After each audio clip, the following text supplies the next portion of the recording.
As a waitress, I've heard countless mispronunciations of our international menu. But when I overheard Andrew correcting his girlfriend Amanda's flawless Italian, German, and Mandarin, I just had to say something. Don't forget to like and subscribe for more inspiring stories. The Friday night rush at Flavors of the World restaurant always kept me on my toes.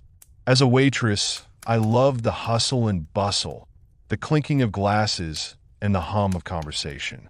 But what I enjoyed most was listening to the diverse languages spoken by our patrons as they ordered from our international menu. One couple in particular caught my attention, Amanda and Andrew. They were regulars who came in every Friday without fail. Amanda had her bright eyes and a gentle demeanor. She always impressed me with her linguistic abilities. She'd order dishes in their native tongues, and her pronunciation was spot on whether it was Mandarin, Spanish, Italian, or German. Buonasera. Good evening. Amanda greeted me one evening. Potrei avere gli gnocchi alla sorrentina? Per favore, qualcuno of the gnocchi alla sorrentina, please? I smiled, appreciating her flawless Italian. Certamente, signora. Ottima scelta, certainly, maemme. Excellent choice. Andrew, on the other hand, was a different story. Tall and conventionally handsome, he carried himself with an air of superiority that set my teeth on edge. Every time Amanda spoke, he'd interrupt, correcting her pronunciations with his own butchered versions. It's not Nyaki, he'd say, rolling his eyes. It's Naki. Honestly, Amanda, you sound ridiculous. I'd bite my tongue, not wanting to be rude and possibly reduce my tip. Amanda would always shrink a little at his words. I'm sorry, Andrew. I thought, no, you didn't think, he'd cut her off. Just order like a normal person next time, okay? This pattern repeated week after week. Amanda would order beautifully in whatever language the dish originated from, and Andrew would belittle her efforts. Ich hätte gern das Wiener Schnitzel, bit. I would like the Wiener Schnitzel, please, Amanda said one night in impeccable German. It's Wiener Schnitzel, Amanda, Andrew scoffed, bothering the name of the typical Austrian dish. Stop trying to sound fancy. I watched as Amanda's confidence dwindled with each passing week, and it broke my heart to see such talent and passion being stifled. This particular Friday was different for some reason. Amanda's usual smile was strained as she and Andrew walked in, but I quickly realized why. Behind them trailed an older couple I hadn't seen before, but the family resemblance was clear. Andrew's parents. I approached their table with a notepad in hand. Good evening, folks. What can I get you tonight?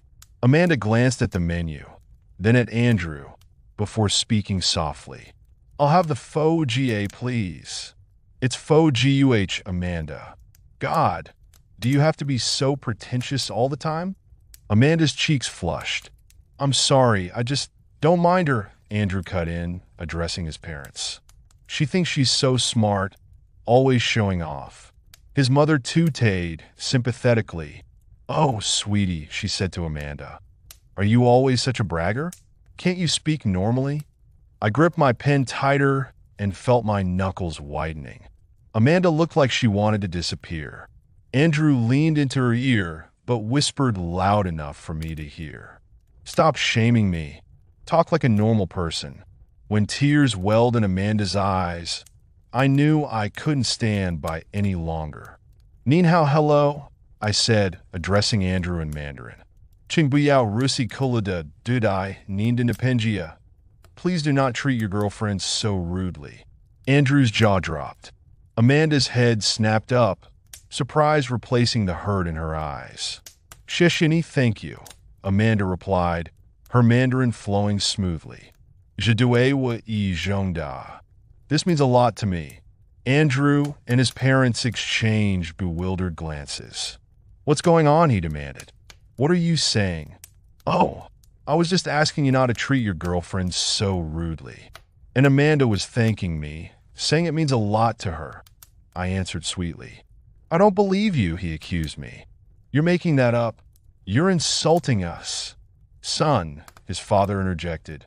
Maybe you should. No. Andrew slammed his hand on the table. She's lying. She has to be. Amanda, what did she say? Amanda sat up straighter, and her eyes sparkled. Something had changed. She's not lying, Andrew. And neither am I when I pronounce words correctly in other languages. But I thought. Andrew sputtered. You thought wrong, Amanda said firmly. I've spent years studying languages. Just because you don't understand something doesn't make it wrong or shameful. So, what? You're some kind of genius now? Is that what you're saying? No, Amanda Blaive. I'm just someone who loves languages and has worked hard to learn them. There's nothing wrong with that. Andrew's mother chimed in, obviously embarrassed by the scene they were causing. Sweetie, don't you think it's a bit much? Always showing off like this. It's not showing off to use the skills you've worked hard to acquire, Amanda retorted. Would you say the same thing to a musician playing an instrument well? Well, that's different. How? Amanda challenged. How is it different? Andrew's father cleared his throat. Now let's all calm down. I'm sure we can dash. No, Dad. Andrew cut in. I want to hear this. Go on, Amanda. Tell us how smart you are. I watched in anticipation as Amanda took a deep breath. This isn't about being smart or bragging. It's about respect. Respect for other cultures, for the effort people put into learning, and for me as a person. Respect. Andrew scoffed. What about respecting me? Do you know how embarrassing it is when you start spouting off in some foreign language? Embarrassing for whom? Amanda shot back. For you? Because you can't understand it? Have you ever thought that maybe, just maybe, the problem isn't with me speaking other languages, but with your reaction to it? The restaurant had grown quiet as other diners watched the scene unfold. Andrew's mother cleared her throat awkwardly. Perhaps we should go somewhere else. I think that's a good idea, Amanda agreed and stood. And I'll be going home. Alone. She turned to me. Thank you for your kindness. Grazie mille. Dankeschön. Muchas gracias. With that, she walked out and held her head high. I smiled and waited. Andrew and his parents shuffled out soon after with their tails between their legs. The following Friday, I was surprised to see Amanda walking alone. She looked different, somehow lighter, as if a weight had been lifted from her shoulders. Table for one? I asked. She nodded, smiling. Yes, please. And I'd love to chat if you have a moment. Once I'd seated her and taken her order, I pulled up a chair. How are you doing? Better than I have in a long time, Amanda admitted. I broke up with Andrew the day after, well, you know. I nodded encouragingly. That must have been tough. But it was also liberating. I realized I'd been living in fear of his judgment for so long. When I told him it was over, he couldn't believe it. What did he say? I asked, curious. He said, You're making a mistake, Amanda. Who's going to put up with your show-off behavior? Can you believe that? Amanda shook her head. I told him, someone who appreciates intelligence and curiosity. Someone unlike you. I grinned. Good for you? How did that feel? Terrifying and exhilarating all at once, Amanda laughed. But you know what? Your intervention made me realize how much I'd been diminishing myself to make him comfortable. I'd forgotten how much joy I found in languages and in learning about different cultures. I'd let him convince me it was something to be ashamed of. I'm glad I could help, I said. No one should make you feel small for being passionate about something. Amanda's eyes shone. Absolutely. And you know what? I've decided to apply for a job as a translator. It's something I've always wanted to do, but never dared to pursue.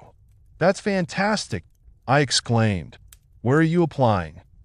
There's an international nonprofit organization that works with refugees. They need translators who can speak multiple languages fluently. It's perfect for me.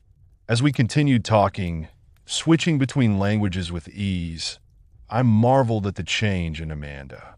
She radiated confidence and enthusiasm, and just because I stepped in at last, When it was time for me to get back to work, Amanda reached out and squeezed my hand. Thank you again for everything. I squeezed back. Anytime and good luck. Sometimes, all it takes is one small act of kindness to help someone find their self-confidence again. And in a world full of different languages and cultures, all voices deserve to be heard loud and clear.